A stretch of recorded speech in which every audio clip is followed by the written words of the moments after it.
Her husband and eldest son were both taken out by Don Ciccio, the most powerful mafia boss in the village. Now this desperate mother brings the last man of her family right to his doorstep. Facciamo le mani, Don Ciccio. Sparagnatevi, sto figlio mio. Avi solo 9 anni ed è fissa. It's the only way to save her son's life, but the boy refuses to bow down like his mother. He seems born without fear, his eyes locked on his enemy. The ruthless Don Ciccio shows no mercy. Despite the woman's desperate pleas, with nothing left to lose, she takes on the powerful mafia all by herself to buy her son time.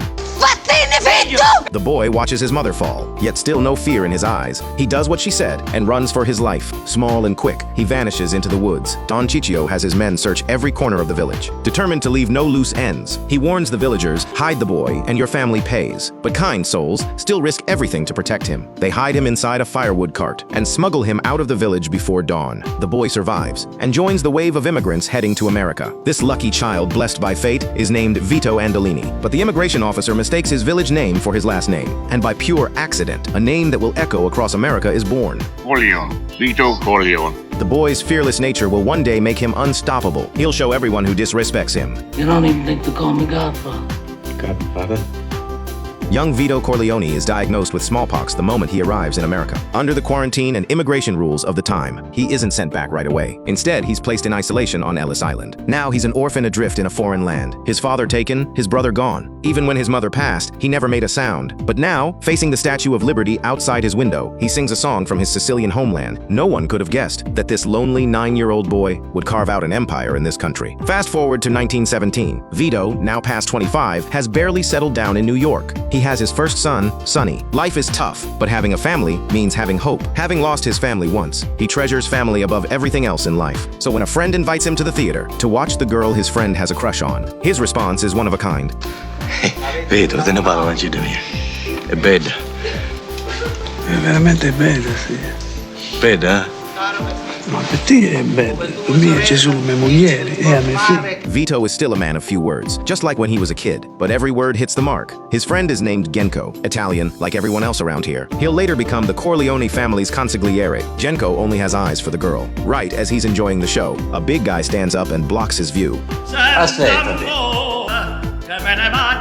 Oh, scusa.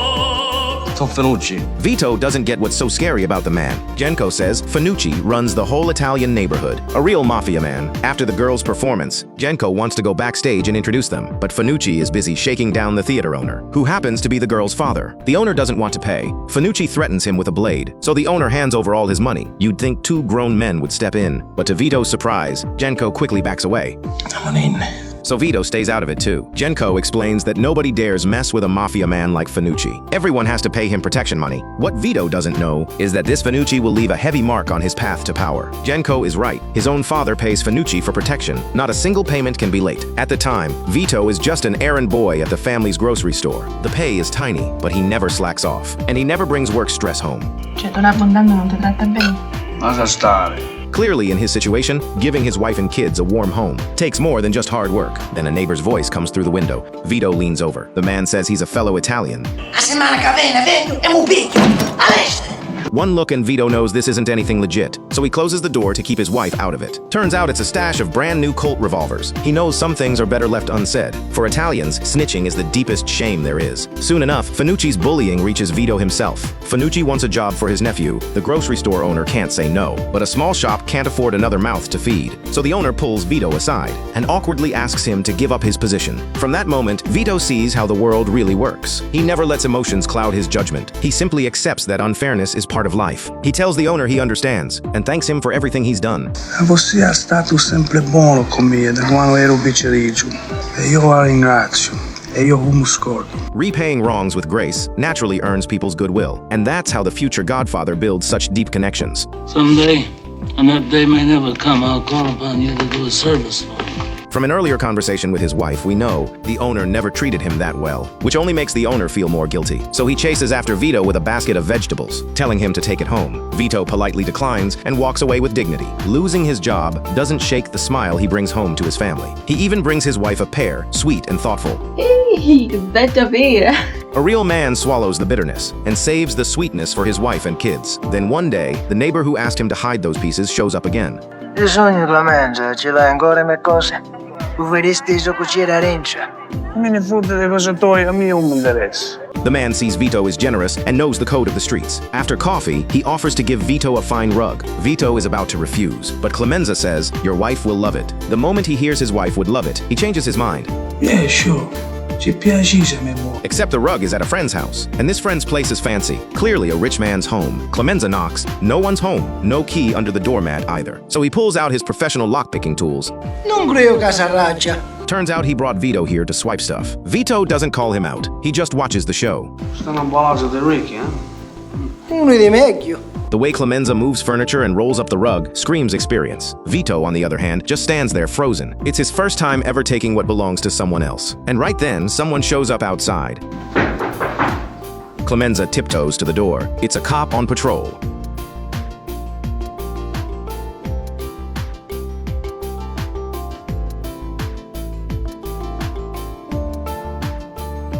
Luckily, it's a close call and nothing more. This adventure opens the door to a whole new world for Vito. Back then, immigrants were crammed into slums. Law and order barely existed. Even honest hard labor could barely put food on the table. So plenty of people at the bottom, hoping to rise up, turn to business in the shadows. From then on, Clemenza becomes Vito's best friend. And later, one of the two founding pillars of the Corleone family. sì, che bello. Santino? With this new outlook on life, Vito starts running small-time hustles with Clemenza. Life slowly gets better. Soon, his second son, Fredo, is born. Sadly, the boy is frail and sickly from birth. Their business keeps growing, but it quickly catches Fanucci's attention. Vai. Poi pizzotto, la gente mi dice che tu mi dici no che stai tranquillo. E manco lo vestito mi mette mandando a casa. E che rispetto hai? He declares this whole area is his turf. Everyone here respects him. We know Vito wasn't even afraid of the man who took his father, so naturally, he doesn't grovel like the other vendors. Instead, he watches what Fanucci does first, then makes his move. It's exactly this trait that will make him a king one day. Se sapete che vostro varagno di 600 scudi puliti. Io ve lo domando solo rogendo per la protezione che mi rogni. E mi scordo pure la malattia. Voi altri picciottazzi non lo sapete. Rispetto per nuovo come Fanucci makes his threats loud and clear, but Vito doesn't react at all. Tiri magari 100 scudi. E tu giro non dici da no. Capisci, paese? Only then does Vito finally speak. Lo capisco. Ma i soldi io la spada con amici miei. Prima a parlare con Izzy. Tu c'è dire l'amici tuoi, chi non voglia assai. Tanto per bagnare la bocca, eh? Sure enough, it's countrymen preying on countrymen, but shaking down someone like Vito starts to feel more like begging for scraps. Vito is now almost certain Fanucci is a total fraud. Real Mafia would never use the police to scare people. To them, that would be the ultimate disgrace. Besides, Vito has known the real Mafia since childhood. That night at home, Clemenza, the leader of their little crew, breaks down the situation. He believes this Fanucci must be connected to the Maranzano family, the biggest Mafia outfit in New York. If they don't pay the 200, they're all in serious trouble. By now, another man has joined them, the other future pillar of the Corleone family. Tessio agrees with Clemenza. Only Vito insists there's no need. Is it about the money or staying alive? After a moment of thought, he makes an offer that stuns both men. You each give me $50 to pay Fanucci. I'll take care of the rest, talking 200 down to 50. You think this is a flea market? Ha ragione io. Ma come fai tu a farci pigliare di meno? A voi oggi non mi interessa.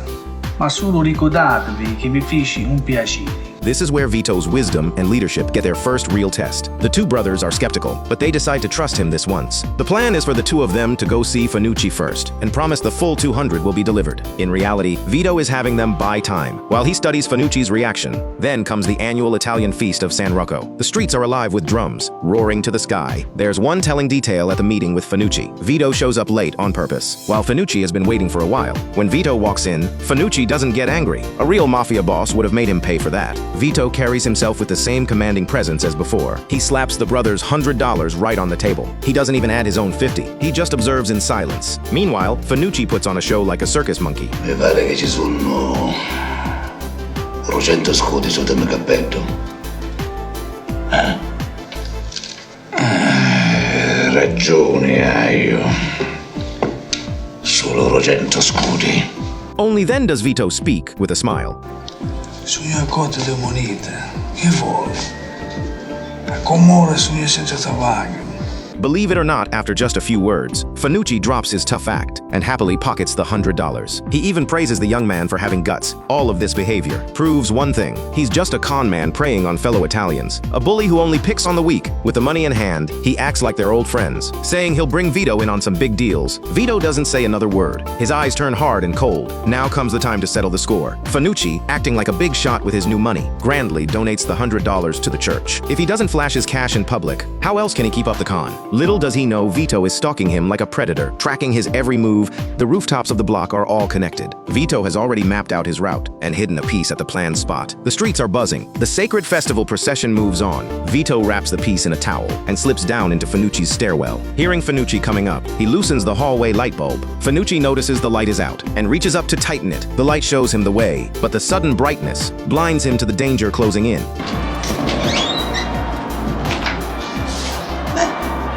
Dove vai?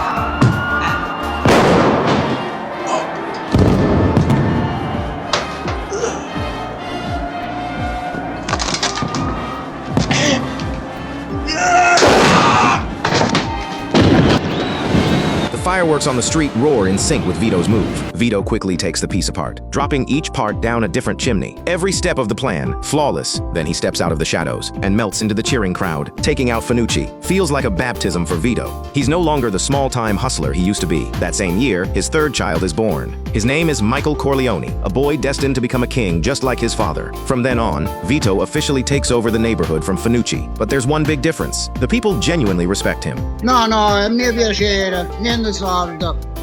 È un regalo questo. Grazie. Prego. Tu sei molto gentile. There's something I do for you. You come, we talk. Grazie. His word is gold, and his protection is the real deal. So whenever neighbors have troubles, they come to him. One day, an old lady gets kicked out by her landlord over her dog. Vito offers to find her a new place, but the old lady lives alone and knows nothing else. Moving somewhere new might just break her. So Vito goes to see the landlord himself, a fellow Italian, and asks like a perfect gentleman to let the old lady stay. The landlord has no idea how much influence Vito has around here, so naturally he brushes him off. He claims the place is already rented to someone else, paying much higher rent. Turns out the landlord just wants to raise the rent. Vabbè, quanto pagano che ho sei omesso? 5 scudi. Vito generously pays 6 months of the higher rent up front and thoughtfully tells the landlord not to mention it to the old lady. She's a proud woman. When the 6 months are up, come find me. Ma scelto un cane a prestare, Un cane a prestare. Sto cazzo. Sto cazzo. The moment he hears the dog stays, the landlord backs out again. Vito stays perfectly calm, showing the presence of a future godfather. Non fai sto piacere. Mica di chiso. Io uomo scodo. E spiacere la mia città in sto vicinato che sono io. Igi tu sanno dire come io saccio favore. The landlord takes the money, still half doubting. By now, Vito has opened an olive oil shop. He's a business owner. Soon enough, the landlord comes knocking on his door. Looks like he's finally heard about Vito's reputation. His nervous, fumbling politeness is honestly pretty funny. Come ne capiamo male? Madonna, come ne capiamo male? Ma come? La signora Colombo può stare in ta casa. Certo che può stare. Grazie, grazie. E ora portai i soldi che mi restano. Mi torno arredo. 1, 2, 3, 4, 5, 6, tutto. Perché con Don Vito i soldi non servono. He even generously offers not to raise the old lady's rent. He'll even lower it by $5. Vito doesn't respond. It's a negotiation tactic he mastered long ago. Never let anyone know what you're thinking. Desperate now, the landlord offers to cut the rent by $10. Only then is Vito satisfied. Grazie, grazie. Ci posso offrire qualche cosa? Una tazza di caffè. Ma io volissimo. Buon volo che me. Fai un appuntamento. È tardi, non posso stavolta. Una volta, appena mi invitate, vieni, noi pigliamo un caffè, parliamo, non capiamo che siete un amico, ma ora mi dovete scusare. Mi dai proprio a dire, E facciamo tutti i nostri discorsi, ma stavolta mi devo scusare, perché io proprio... Stavo grande, scialamo, e pure a me mi piace stare con voi, sapete, perché tu capisci che voi siete un amico vero con me, ma io stavolta proprio, ma io sto perdendo proprio... Vigno, appena mi chiamate, tu mi chiamate io arrivo qua, non mentiamo di stare, ma ora proprio mi dai a dire, è tardi. Sta benedica. Come open up on it domani. Or Cookalo Bronx. Outside, the guys are hanging up a brand new sign. The Corleone family's very first business. starts right here. Genco Pura Olive Oil Import Company. The men on screen are the family's founding crew, Clemenza, Tessio, Genco, and one small, unremarkable sidekick who later becomes the second Godfather, Michael's greatest enemy. Can you guess who he is? Their olive oil comes straight from their homeland, Sicily. In 1922, Vito returns home in glory with his family. His wife holds their fourth child, Connie, in her arms. It's his first time back after 21 years away. His host is his supplier, Don Tomasino. Vito visits the kind souls who risked their lives to save him, bringing them gifts. He also tours Tomasino's olive oil facility. But of course, that's not the real reason for this trip. The blood feud from 21 years ago can never be forgiven. And Vito is a man who always repays his debts. The once all-powerful Don Ciccio is now a slow, frail old man in a wheelchair. Naturally, the old man doesn't recognize him. Cosa mi mano con Don Ciccio? Cosa Benedetto? Benedetto, come ti chiami? Mi chiamo Vito Corleone. Vito Corleone. Ti pigliaste un nome di sto paese, eh? E tuo padre come si chiama? Io si chiama Antonio Mandolini. È più forte, non si sento buono. Avvicinati. Il padre si chiama Antonio Mandolini e questo è Bazzi. At least the old man goes knowing exactly why. The guards downstairs notice something's wrong. Tomasino steps in just in time and covers Vito's escape, but during the getaway, Tomasino gets badly hurt. Vito and his men pull him into the car. The debt is settled. His parents and brother can finally rest in peace. The family of 6 boards the train home. Tomasino sees them off from his wheelchair. For decades to come, Tomasino will remain the Corleone family's rock back in the old country, the place Vito once fled, carrying nothing but hatred. Today he leaves it whole, with nothing left undone. He lifts little Michael's hand to wave goodbye to friends and family. And in a way, he's saying goodbye to the boy named Vito Andolini from 21 years ago. Young Michael doesn't understand his father's complicated feelings about home. But one day, fate will bring him back to this very place, and then he'll truly understand, deep in his soul, how his father became who he was. And from here, he'll draw the strength to become the second Godfather.